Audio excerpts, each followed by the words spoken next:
বন্ধুরা দেখুন, এই আঙ্কেল এই বুড়িগঙ্গা নদীতে আজ 10-12 বছর এক যুগের উপরে নৌকা চালাচ্ছেন, কিন্তু তার জীবনের কোনো পরিবর্তন তেমন হচ্ছে না।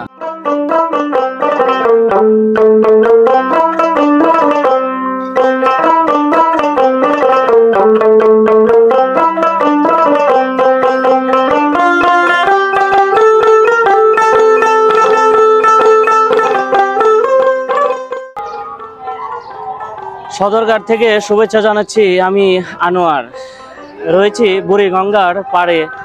এখানে সোয়ারি ঘাট। এখানে দেখুন কত মানুষ, কত নৌকার মাঝিরা এপার থেকে ওপার যাত্রী পারাপার করছে। এদের প্রত্যেকেই এই নৌকার চালনার সাথে জড়িত। এই নৌকা চালনা করে এরা এদের পরিবার পরিজন নিয়ে বেঁচে আছেন। এই নদীর ইতিহাস ঐতিহ্য ঢাকার আর পুরান ঢাকার সাথে মিশে আছে। যেমন রক্তের সাথে মানুষের দেহের মিশ্রণ, ঠিক এমনইভাবে মিশে আছে। এই মানুষগুলো দেখুন কত মানুষকে এপার থেকে ওপারে পার করে দিচ্ছে। কত মানুষ তাদের প্রয়োজনে এপাশ থেকে ওপাশে যাচ্ছে। আর দেখতে সত্যি অনেক ভালো লাগছে। আর পিপিলিকার মতো যদি একটু এ পাশটা দেখায়, দেখুন প্রত্যেকটা নৌকার মাঝি যেন এক একজন যাত্রীর জন্য খুব অপেক্ষায় দাঁড়িয়ে আছে। এই দৃশ্য আমি সত্যি দেখিনি অনেক দিন। নদী আর নৌকা, এই জল, এই পরিবেশ আমাকে সত্যি সবসময় টানে। কার না ভালো লাগে এই পানির উপর নৌকা দিয়ে চলতে, নৌকা দিয়ে সময় কাটাতে।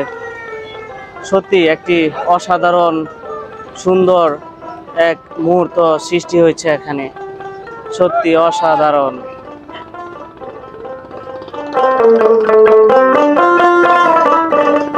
আপনাদের সম্পূর্ণ নদীর বর্তমান চিত্র দেখানোর জন্য আমরা একটি নৌকা ভাড়া করে নদীর ওপারে যাব। এখানে নৌকা ভাড়া করা একেবারে সহজ কাজ। মাত্র 60 টাকা দিয়ে আমরা একটি নৌকা ভাড়া করে চলতে শুরু করি। প্রথমে মনটা খারাপ হয়ে গেল, কুচকুচে কালো পানি আর পানি থেকে প্রচুর দুর্গন্ধ পেয়ে।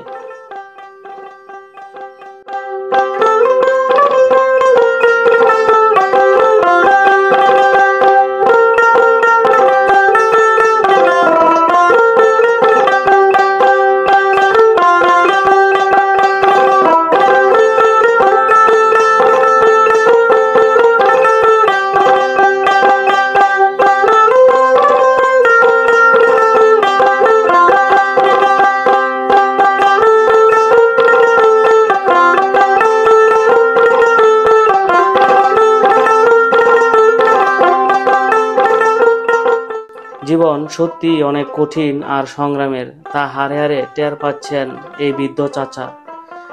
হাড়ভাঙা পরিশ্রম করেও সংসার ঠিক চলে না তার।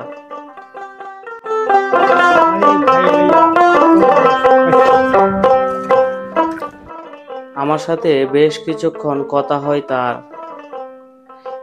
জানান এই নদীর মতোই বেহাল তার জীবন।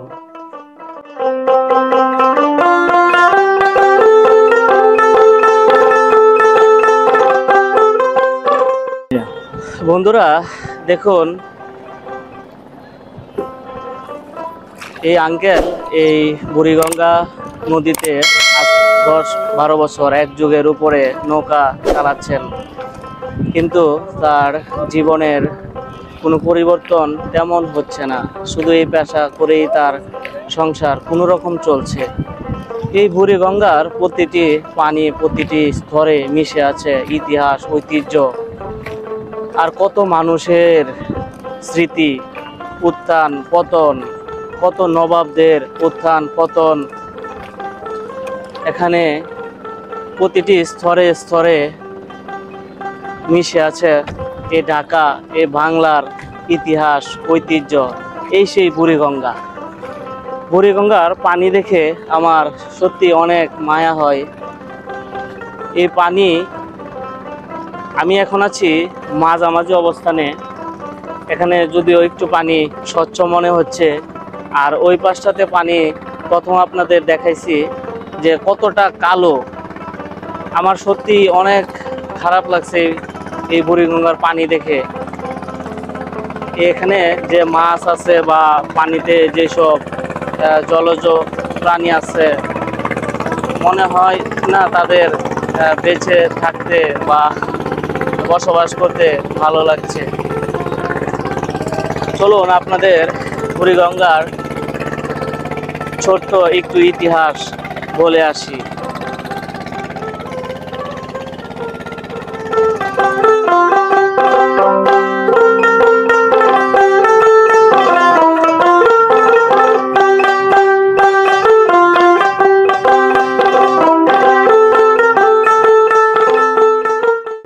বুড়িগঙ্গা নদী বাংলাদেশের রাজধানী ঢাকার পাশ দিয়ে প্রবাহিত একটি গুরুত্বপূর্ণ নদী।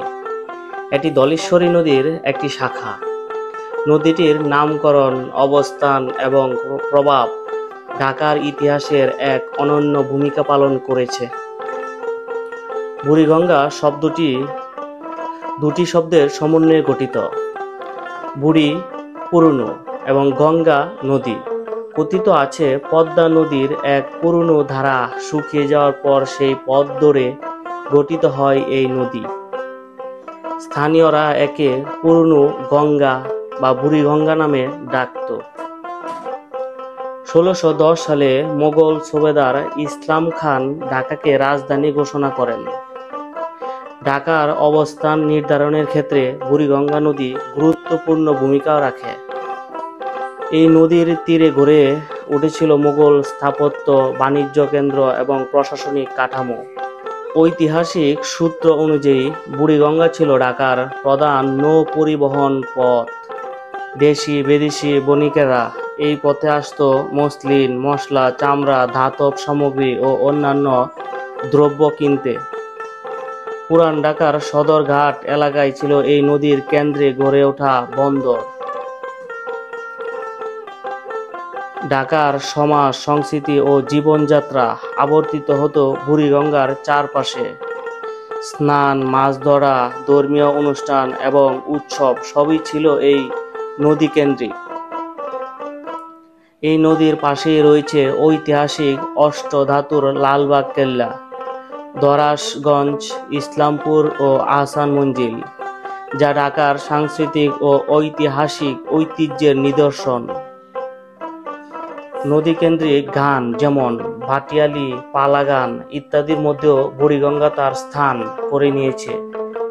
এটি শুধু নদী নয়, ছিল মানুষের অনুভবের অংশ।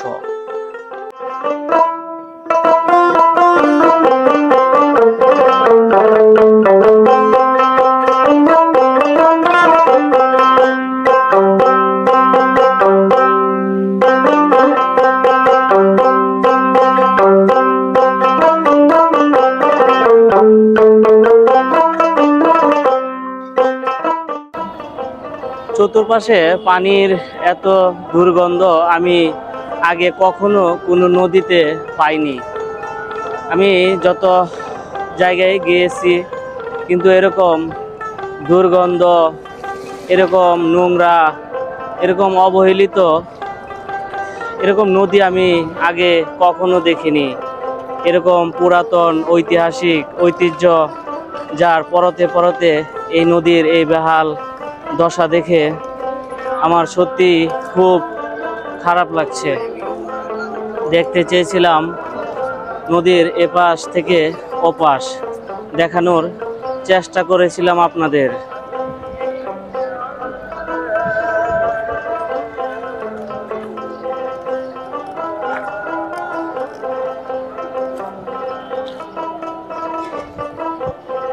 এই নদীতে একটু গন্ধযুক্ত বেশি, যেহেতু পুরান ঢাকার আশেপাশে তো ময়লা হবেই নদীতে।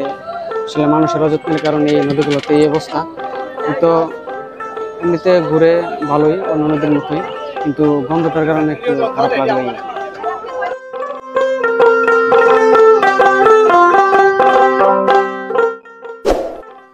বুড়িগঙ্গা নদী শুধু একটি জলপথ নয়, এটি বাংলাদেশের ইতিহাস, রাজধানী ঢাকার গঠন এবং সংস্কৃতির সঙ্গে গভীরভাবে জড়িত। এ নদীর তীরে দাঁড়িয়ে যেমন ইতিহাস সৃষ্টি হয়েছে, তেমনি আজ তা সংরক্ষণের আহ্বান জানাই।